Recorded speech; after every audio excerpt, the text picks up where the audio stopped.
Hello everyone, welcome to my channel tutorial post.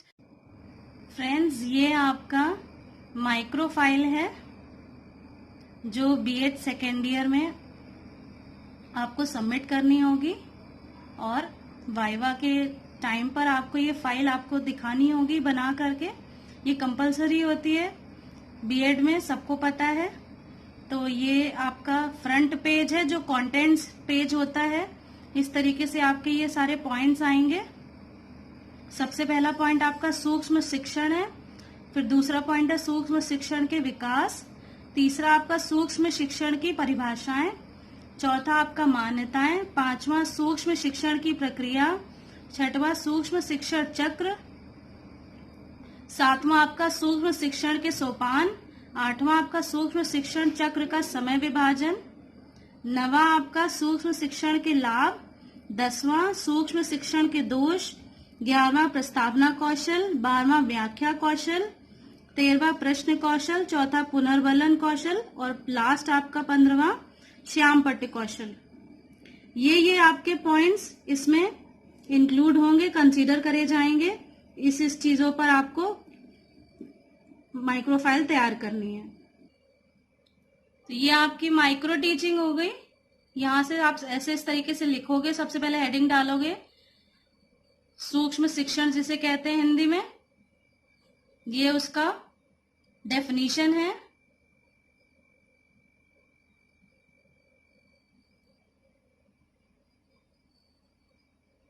उसके बाद ये डिस्क्रिप्शन है,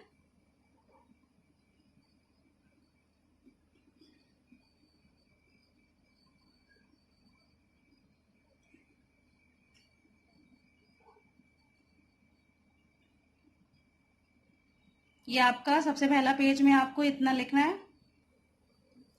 नेक्स्ट दूसरा पेज आएगा आपका सूक्ष्म शिक्षण का विकास। जो माइक्रो टीचिंग है, सूक्ष्म शिक्षण है, उसकी पूरी डिस्क्रिप्शन है यहाँ पर। किसने दिया है, सबसे पहले किसने माइक्रो टीचिंग स्टार्ट करी थी, कौन से ईयर में स्टार्ट करी थी, ये सारी डिटेल आपको दूसरे पेज में लिखनी है। फिर ये हमारे इंडिया में कौन सी ऑर्गेनाइजेशन ने स्टार्ट करा था, ये लिखना है आपको दूसरे पेज में। तीसरे पेज में आपका सूक्ष्म शिक्षण की परिभाषाएं, कुछ राइटर्स के द्वारा ये परिभाषाएं जो दी गई हैं वो लिखना है आपको। जैसे यहाँ पर सबसे पहला BK पासी के अकॉर्डिंग वो क्या कहते हैं माइक्रो टीचिंग को। नेक्स्ट आपका WLN के अनुसार क्या है माइक्रो टीचिंग। देन आपका BM शोर के अनुसार माइक्रो टीचिंग क्या है। ये आपकी 3 डेफिनेशन हो गई। उसके बाद आपका आ गया सूक्ष्म शिक्षण के सिद्धांत। सिद्धांत क्या है सूक्ष्म शिक्षण के, कुछ सिद्धांत हैं आपके।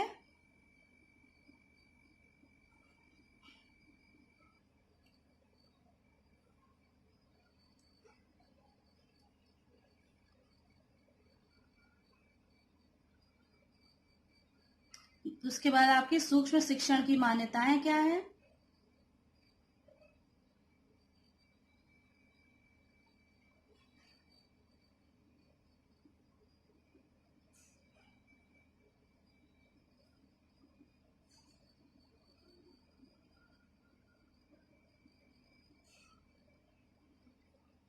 उसके बाद आपके 5वें पेज में सूक्ष्म शिक्षण की प्रक्रिया, क्या प्रक्रिया अपनाई जाती है माइक्रो टीचिंग के दौरान, कैसे माइक्रो टीचिंग कराई जाती है, शिक्षक किस तरीके से माइक्रो टीचिंग यानी सूक्ष्म शिक्षण करवाते हैं, और क्लास में बच्चों को किस तरीके से समझाया जाता है, क्या क्या चीजें उसमें ध्यान में रखी जाती है। ये सूक्ष्म शिक्षण का चक्र है, किस तरीके से सूक्ष्म शिक्षण कराया जाता है।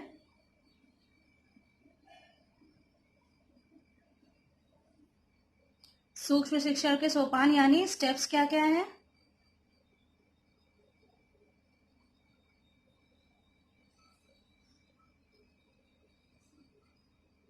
ये आपके 10 पॉइंट्स हैं सूक्ष्म शिक्षण के अंतर्गत।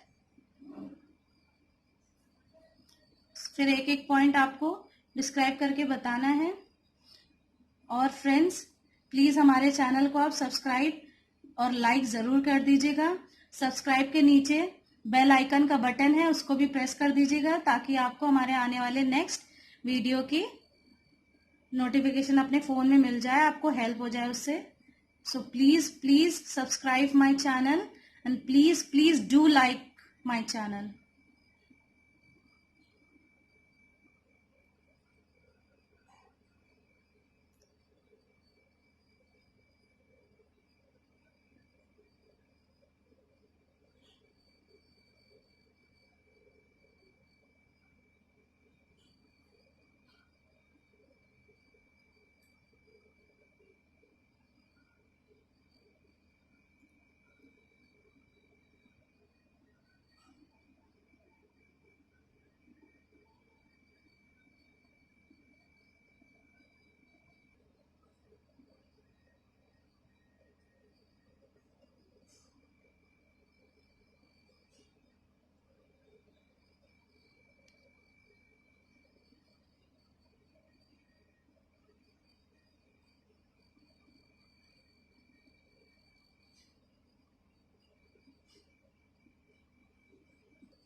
नेक्स्ट आपका पॉइंट आ जाता है सूक्ष्म शिक्षण चक्र का समय विभाजन।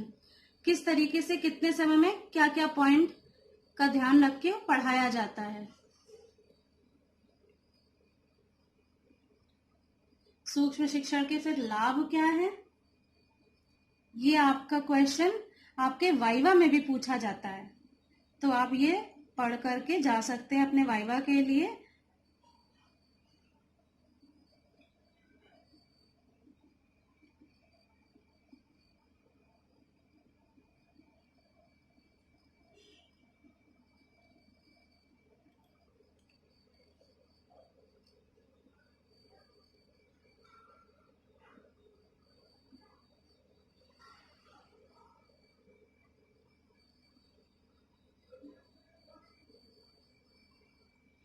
उसके बाद हर चीज का एक अगर पॉजिटिव पॉइंट भी होता है तो उसका नेगेटिव भी होता है। ऐसे ही माइक्रो टीचिंग का दोष भी है, इसमें डिसएडवांटेजेस भी हैं, तो इसमें आपको ये डिसएडवांटेजेस भी लिखने हैं।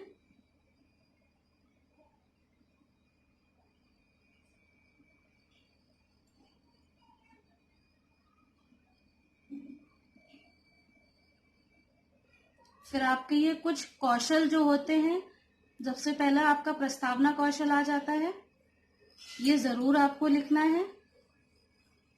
इसी से ही पूरी माइक्रो टीचिंग का स्तंभ बनता है।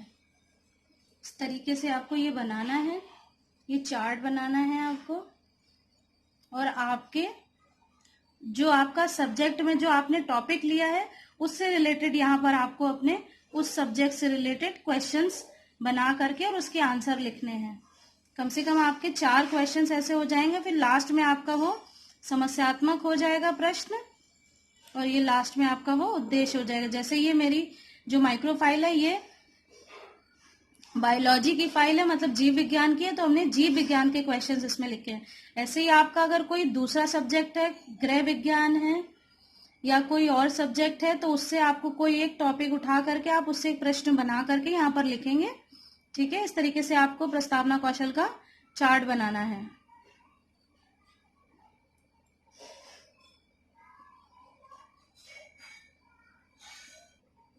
फिर आपकी निरीक्षण तालिका आ जाती है कि आपने किस तरीके से समझाया, कैसा समझाया।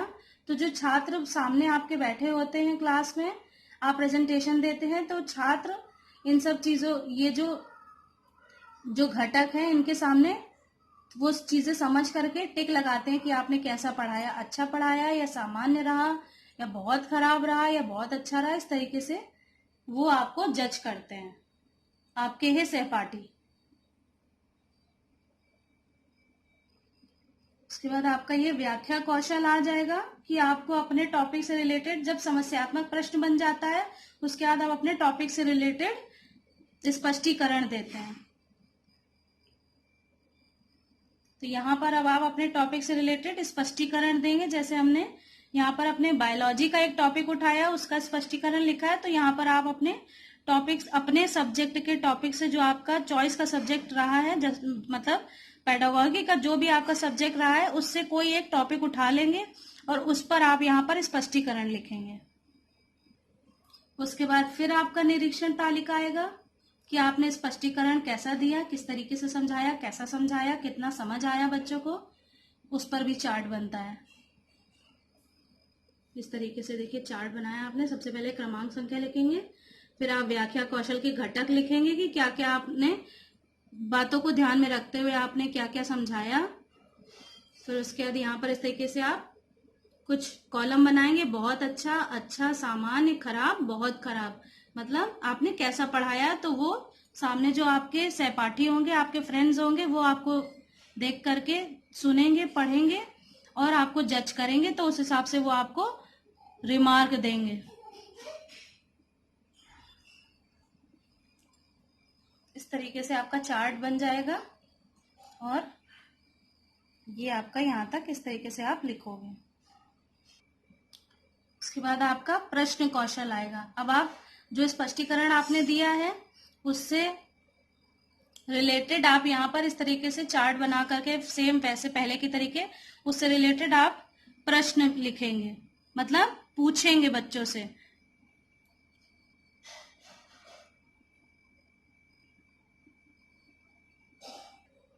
उसके बाद फिर निरीक्षण तालिका बनेगी।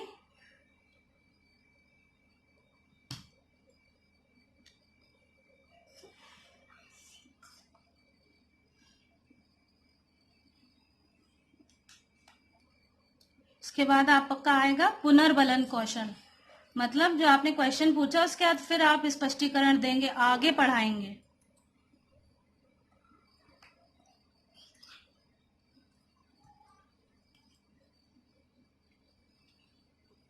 जो आपका याद रखिएगा, आपका जो पेडागोगी का जो सब्जेक्ट रहा है उसी से ही रिलेटेड आपको यहाँ पर अपने प्रश्न और स्पष्टीकरण लिखने हैं।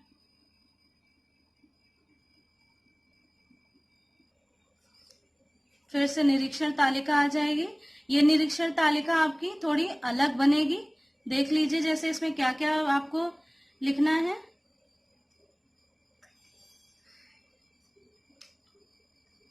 इसमें जो निरीक्षण तालिका में जो घटक है पुनर्बलन कौशल में, ये थोड़े अलग हैं।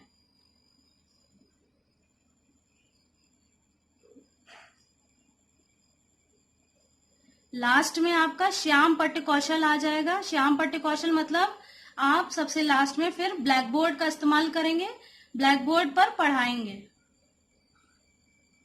तो इस तरीके से आप पढ़ाओगे और ब्लैक बोर्ड इस तरीके से आप एक ब्लैक पेपर की कटिंग लगा करके उसमें सिल्वर पेन से आप अपने टॉपिक से रिलेटेड कुछ बातें लिखेंगे, तो वो आप समझाएंगे अपने क्लास में बच्चों को। और इस तरीके से आप यहाँ पर आपका श्याम पट्ट कौशल का कार्य समाप्त होता है। निरीक्षण तालिका फिर से आ जाती है, मतलब आपने जितने भी कौशल पढ़ाए सबके बाद आपकी निरीक्षण तालिका जरूर बनेगी कि जो आपके सहपाठी आपकी क्लास में बैठे हैं, आप उनको समझा रहे हो, पढ़ा रहे हो, माइक्रो टीचिंग कर रहे हो, तो वो आपको रिमार्क देंगे।